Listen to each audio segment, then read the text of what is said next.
Hello मेरे प्यारे students, कैसे हैं आप सभी। आज के अपनी इस वीडियो में हम देखने वाले हैं कक्षा 10 का जो विज्ञान है, इसका लेसन 1 का क्वेश्चन आंसर देखेंगे। लेकिन ये एनसीईआरटी बुक है। अगर आप किसी रेफरेंस बुक का यूज करेंगे तब यहाँ पे आपको ध्यान ये देना होगा कि जो इसका चैप्टर है रेफरेंस बुक में भी उसी चैप्टर का क्वेश्चन आंसर जो उसका टॉपिक होगा वो सब आपको रीड करनी है, जिससे कि आपको दिक्कत ना हो। ठीक है, तो देखिए इसमें सबसे पहला जो हमारा चैप्टर है उस चैप्टर का नाम क्या है। तो यहाँ पर आप देख सकते हैं इस चैप्टर का नाम है रासायनिक अभिक्रिया एवं समीकरण, जो कि केमिस्ट्री का चैप्टर है।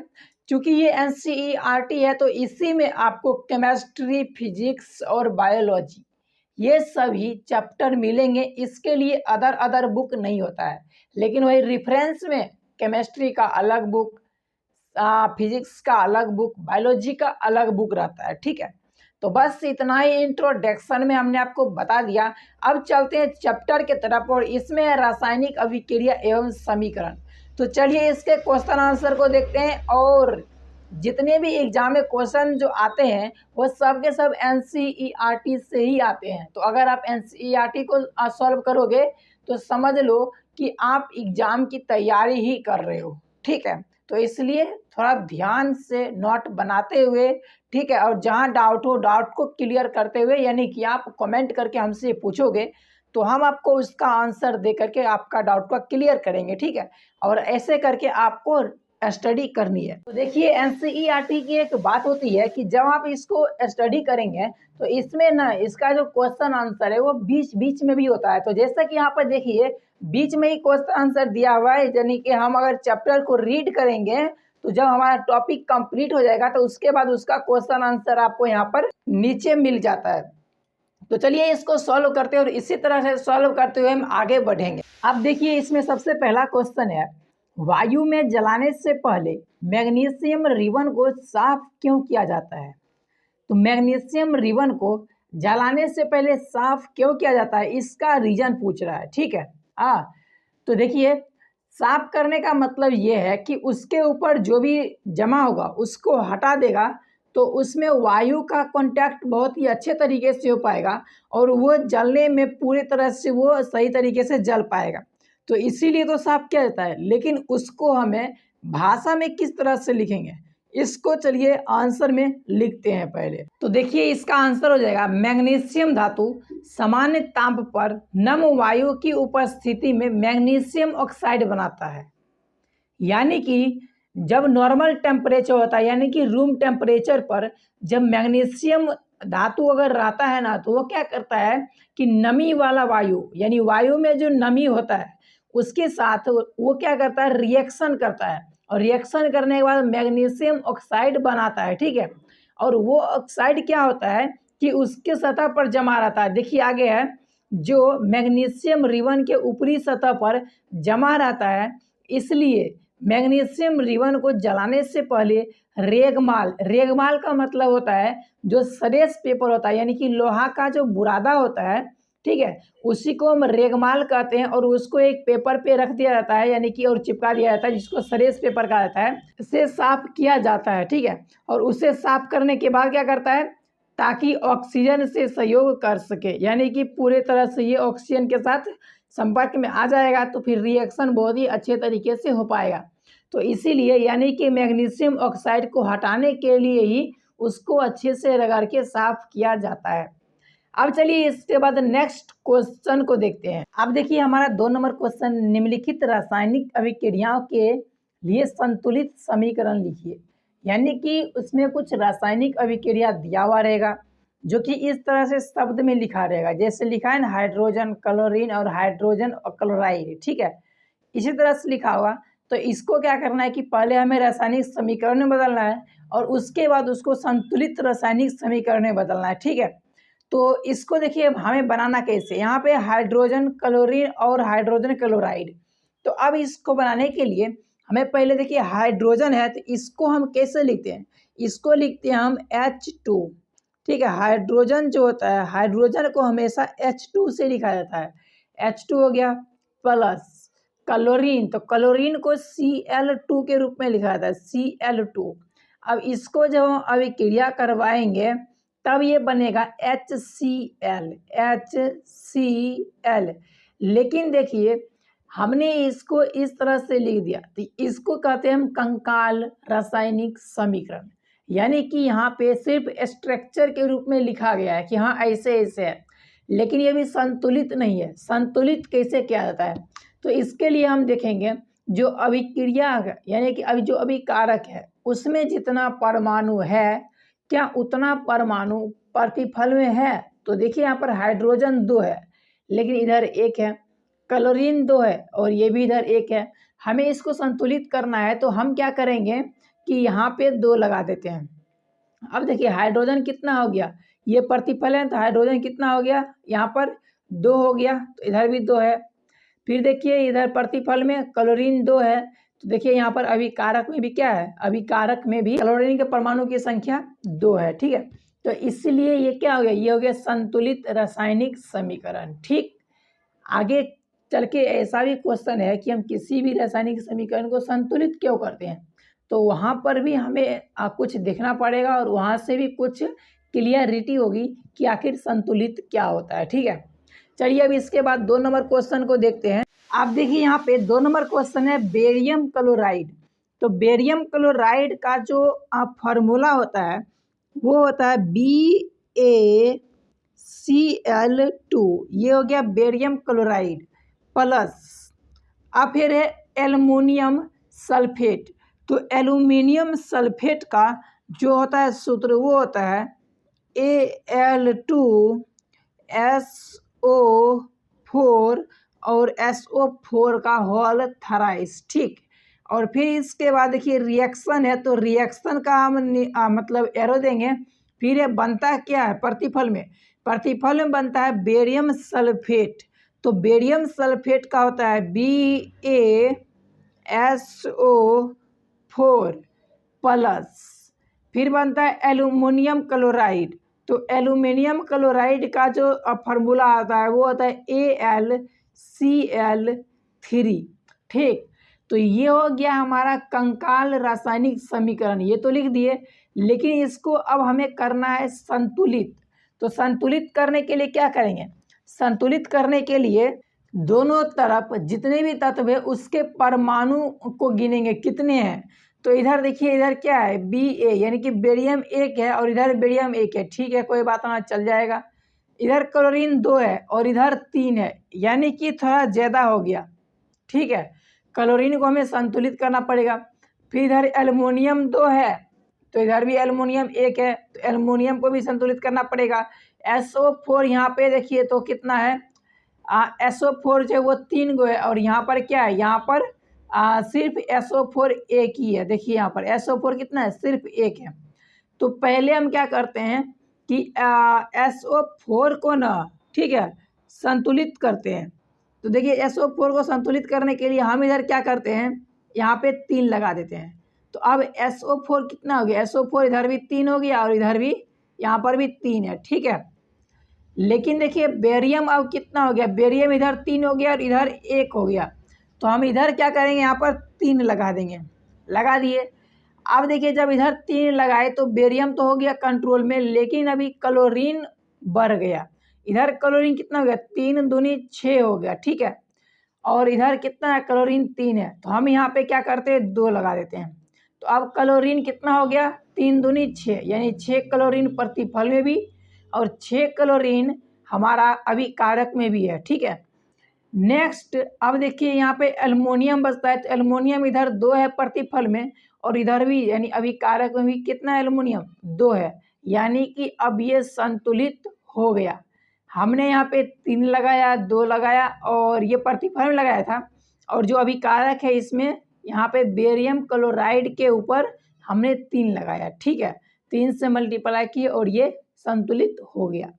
अब चलिए बढ़ते हैं नेक्स्ट क्वेश्चन की तरफ। अब देखिए हमारा यहाँ पर 3 नंबर क्वेश्चन है कि इसमें अभिकारक के रूप में है सोडियम और जल, यानी कि जब सोडियम को जल के साथ अभिक्रिया करा जाता है तो बनता क्या, बनता है सोडियम हाइड्रोक्साइड और हाइड्रोजन बनता है। अब हमें इसको क्या करना है कि पहले कंकाल समीकरण के रूप में लिखेंगे, यानी सिर्फ इसका फार्मूला के रूप में। तो सोडियम है, तो सोडियम का होता है Na, ठीक है क्या, अरे यार ब्लू पेन से ना, N और A, ये हो गया सोडियम प्लस, अब इसके बाद है जल, तो जल का फार्मूला होता है H2O, ये हो गया। अब इसको अभिक्रिया का निशान देंगे, यानी कि रिएक्शन हुआ, रिएक्शन होने के बाद बनता है सोडियम हाइड्रोक्साइड।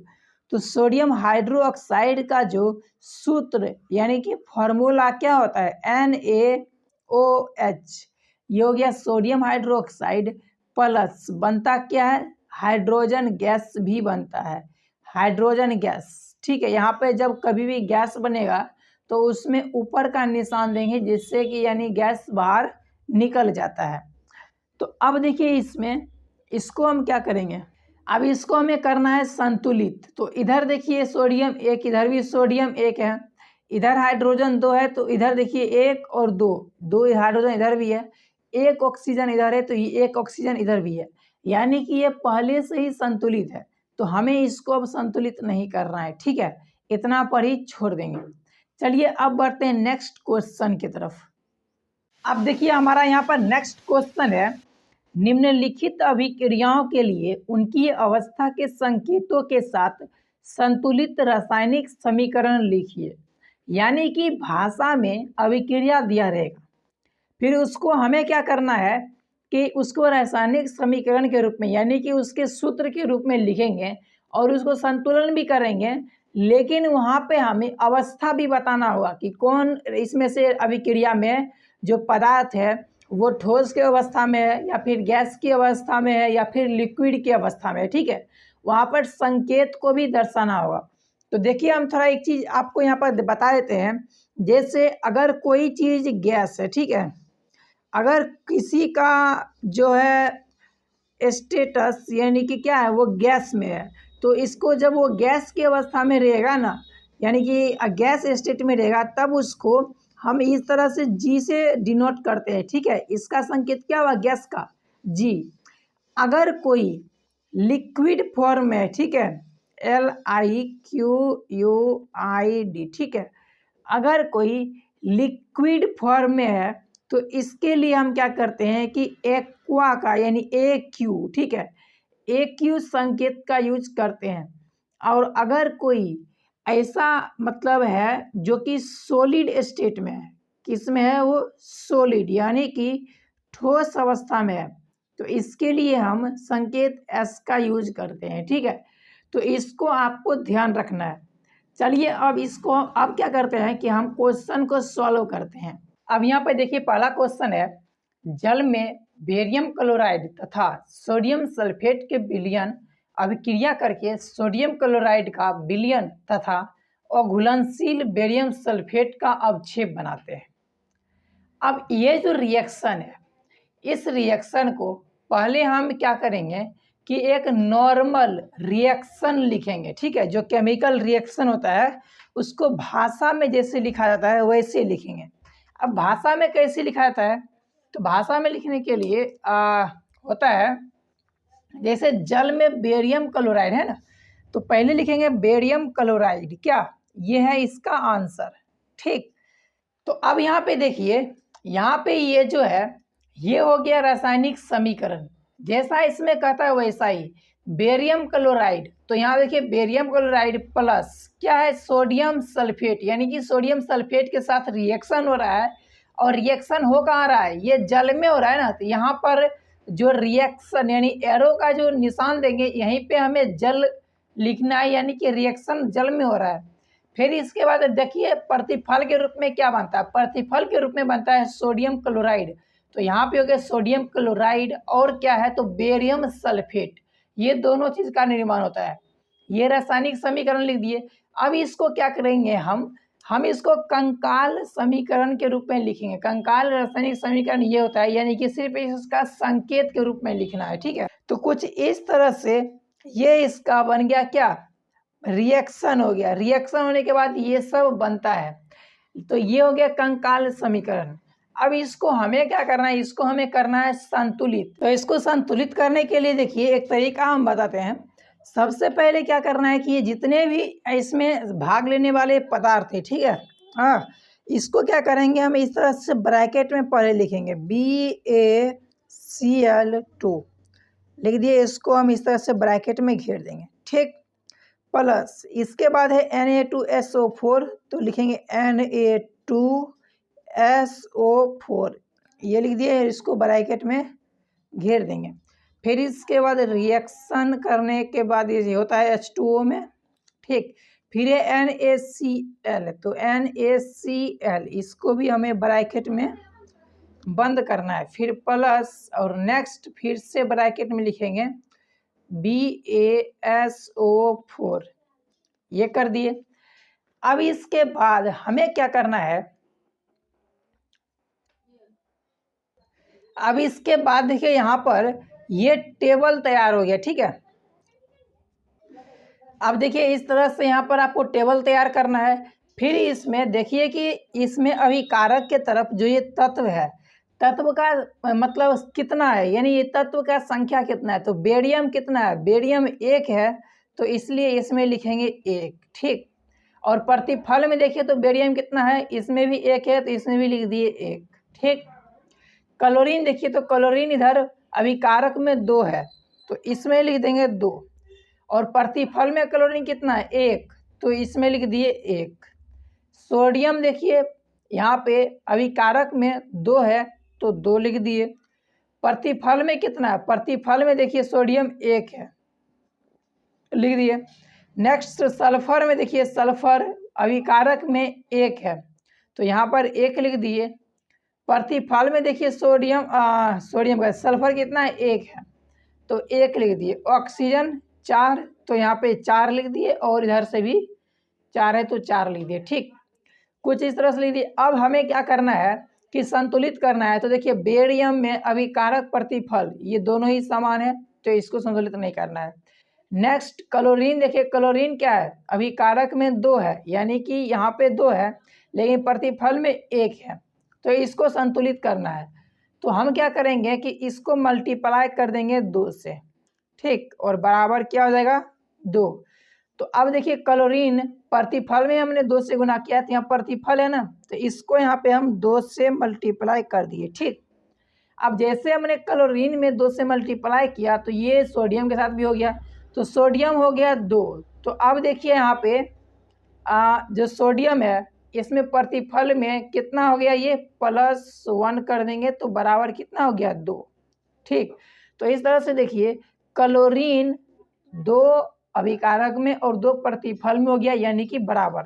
सोडियम अभिकारक में 2 है, प्रतिफल में भी 2 है, ये भी बराबर हो गया। बाकी बात देखिए तो इधर सल्फर 1-1 है, ये संतुलित ही है, और ऑक्सीजन 4-4 ये भी संतुलित ही है। तो बस यहाँ पे इस तरह से हमने 2 लगा दिया, तो ये संतुलित समीकरण बन गया। अब इसको हमें क्या करना है कि फाइनल आंसर के रूप में लिखना है। तो इसका फाइनल आंसर कुछ इस तरह से लिखाएगा, ये हमारा फाइनल संतुलित समीकरण बन गया, ठीक। और एक और चीज़ कहता था कि इसका स्टेट क्या है, यानी कि इसमें कौन सा गैस है, कौन सा सॉलिड है, ये सब भी हमें उसमें लिखना होगा। तो देखिए जो BaCl2 होता है ये लिक्विड फॉर्म होता है, तो इसमें लिखेंगे AQ, ठीक। फिर इसके बाद Na2SO4 जो है, यानी कि सोडियम सल्फेट, तो ये जो होता है ये भी होता है लिक्विड फॉर्म में, तो इसमें भी लिखेंगे हम AQ, ठीक। फिर आगे हो गया NaCl, तो NaCl ये भी जल में ही घुला होता है, तो इसीलिए ये भी हो जाएगा AQ के रूप में, यानी कि जलीय विलयन ही है। और BaSO4 जो है ये होता है सॉलिड स्टेट में, तो ये हो गया S, ठीक है।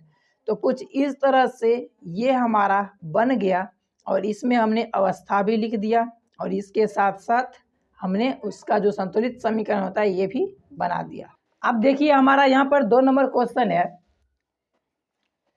अब देखिए हमारा यहाँ पर 2 नंबर क्वेश्चन है, सोडियम हाइड्रोक्साइड का विलयन जल में हाइड्रोक्लोरिक अम्ल के विलयन जल में से अभिक्रिया करके सोडियम क्लोराइड का विलयन तथा जल बनाते हैं।